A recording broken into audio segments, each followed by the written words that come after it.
हाय kids, आज के video में हम करेंगे question and answers for our chapter the silver house.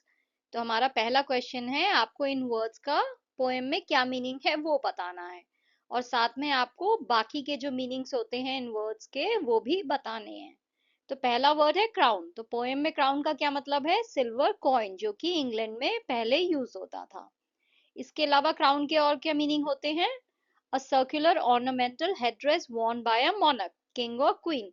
तो राजा और रानी जो है वो अपने सर पे जो गोल पहनते हैं उसे भी क्राउन कहते हैं, वो जो ताज होता है। The top part of a head or hat, to formally declare someone as a monarch। अगर आप जो है किसी को फॉर्मली डिक्लेयर करो कि वो वहां का रूलर बन रहा है तो उस इवेंट को भी क्राउन कहते हैं। राउंड का पोएम में मतलब है वो जो चांदी का घर है उसका शेप। वैसे राउंड के और क्या मीनिंग होते हैं? शेप्ड लाइक अ सर्कल और sphere, a series of events or activities that are repeated regularly to make something into a rounded shape. Draw जो है पोएम में उसका मतलब है जो ब्लाइंड्स हैं उन्हें खोलना या फिर उन्हें खींचना। ड्रॉ का और क्या मीनिंग होता है? To produce a picture or diagram by making lines and marks on paper, to pull or drag something, to attract or pull in a particular direction. Blind का पोएम में मतलब है विंडो की जो कवरिंग होती है जिससे जो है रोशनी अंदर ना आए। इसके अलावा ब्लाइंड का मतलब होता है unable to see, to cause someone to be unable to see temporarily or permanently, a hiding place used to observe wildlife. Next question है हमारा, find four pairs of rhyming words from the poem. तो चार जो है हमें rhyming words जो poem में है चार पेयर हमें ढूंढ के लिखने हैं। तो पहला है क्राउन डाउन, वे से, ब्लाइंड फाइंड, बेयर देयर। तो ये जो है ये चार पेयर्स हैं राइमिंग वर्ड्स के पोएम में से। नेक्स्ट क्वेश्चन में आपको बताना है कि इन लाइंस में कौन से साउंड रिपीट हुए हैं। तो जो पहली लाइन है, there is a silver house in the lovely sky, यहाँ पे स का साउंड जो है वो रिपीट हुआ है। As round as a silver crown, यहाँ पे अ का जो साउंड है वो रिपीट हुआ है। It takes 2 weeks to build it up and 2 to pull it down, in lines में टी का साउंड और पी का जो साउंड है वो रिपीट हुआ है। नेक्स्ट क्वेश्चन में आपसे पूछा गया है कि ये जो लाइंस हैं इनमें क्या आपको बताया गया है, कौन सा छुपा हुआ मतलब है इन लाइन का। अ silver house in the lovely sky, इस लाइन में आपको बताया गया है कि जो आसमान में चांद है वो चांदी के घर की तरह है। It takes 2 weeks to build it up, इस लाइन में आपको मून का जो वैक्सिंग फेज होता है, यानी जब मून जो है अपना साइज धीरे धीरे बढ़ा के फुल मून बनता है, तो वो जो 2 हफ्ते का फेज है उसकी बात हुई है। And to to pull it down, इस लाइन में जो है मून का वेनिंग जो फेज होता है जिसमें मून का साइज धीरे धीरे कम होता है और नो मून नाइट आती है, अमावस्या की नाइट जो आती है, तो वो जो 2 हफ्तों का जो फेज है उसकी बात हुई है।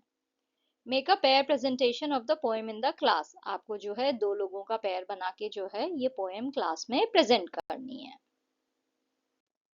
तो यहाँ पे जो है जो चांद पे आदमी रहता है उसकी बात हुई है। यहाँ पे कहा जा रहा है कि जो चांद के ऊपर जो दाग धब्बे हैं, जो निशान है, उन्हें देख के जो है लोग कभी इमेजिन करते हैं कि कोई आदमी का चेहरा है, कभी वो इमेजिन कर लेते हैं कि कोई पूरा आदमी है, उसका शेप है, वो वहां पे रहता है, और कभी कभी उन्हें लगता है कि उसके साथ एक खरगोश भी वहां पे रह रहा है। तो जो चांद पे जो निशान दिखाई देते हैं उससे लोग जो है अलग अलग तरह से जो है इमेजिन करते हैं उसके शेप को जो है, और फिर वो अपनी इमेजिनेशन से ये चीजें डिस्क्राइब करते हैं। तो यहाँ पे जो है आपको दो नर्सरी राइम्स दिए गए हैं चांद पे जो आदमी रहता है उसके बारे में। The man in the moon came down too soon to ask the way to Norwich. तो जो चांद पे आदमी रहता है वो जल्दी नीचे आ गया, क्यों? क्योंकि उसे रास्ता जानना था नॉर्विच जाने का। He went by the south and burnt his month with eating cold peas porridge, वो जो है साउथ की साइड गया और उसका पूरा महीना ही खत्म हो गया, इतनी दूर था, और वो जो है वहां पे जाके जो है बस ठंडा जो है मटर का पॉरेज यानी मटर और चावल जो है बस यही खा रहा था। The man in the moon looked out of the moon and this is what he said, चांद पे जो आदमी रहता है उसने चांद से बाहर निकल के देखा और ये उसने कहा, TISS time that now I am getting up, all babies went to bed. अब देखो सारे बच्चे जो है वो अब सोने चले गए हैं, इसका मतलब मेरा बेड से निकलने का टाइम आ गया है, तो अब मैं जो हूँ तैयार हो जाता हूँ, क्योंकि मेरे लिए तो ये मेरा दिन की स्टार्टिंग हो गई है और बच्चों की रात है, उनके सोने का टाइम हो गया है।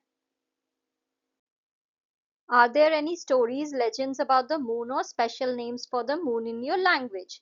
Talk to your friends and family members and collect this information. तो आपको अपनी friends और family से बात करके ये जानना है कि मून के लिए कोई स्पेशल नेम्स हैं आपकी भाषा में, कोई स्टोरीज हैं, कोई कहानियां हैं मून से रिलेटेड, तो वो सब आपको जो है ढूंढ के यहाँ पे लिखनी है। तो मैंने जो है यहाँ पे कुछ स्टोरीज के बारे में लिखा है। एक तो स्टोरी है चंद्रदेव की। In the Hindu mythology, the moon is personified as a deity called Chandra. He is often depicted riding a chariot pulled by 10 white horses and associated with the god of the night, fertility and healing. The moon is also called Soma, the god of the sacred drink that was consumed during rituals. The moon's phases are linked to Soma being consumed by the gods, which makes the moon wax and wane. Ganesh and moon.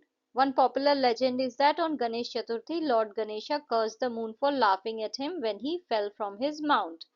As a result, it is considered unlucky to look at the moon on this day. Chandrabindu. The moon is also associated with the Bindu in the Devanagari script used for Hindi. This reinforces the moon's connection with spiritual energy and meditation in Indian thought. Hindi में हम चांद को कौन कौन से नाम से बुलाते हैं? चांद, चंद्र, शशि, राका, पूर्णिमा चांद और अमावस्या चांद। नेक्स्ट क्वेश्चन में आपसे पूछा गया है कि आपको चांद के बारे में जो है कोई पोएम या गाना अगर आपको पता है आपकी भाषा में, तो हिंदी, मराठी, किसी भी भाषा में अगर आपको चांद के ऊपर कोई पोएम या सॉन्ग आता है तो वो आपको क्लास में गाना है। तो यहाँ पे मैंने जो है कुछ एग्जाम्पल्स दिए हैं। चांद के ऊपर दो पोएम्स हैं, चांद ने मार रजत का तीर, चांद और कवि।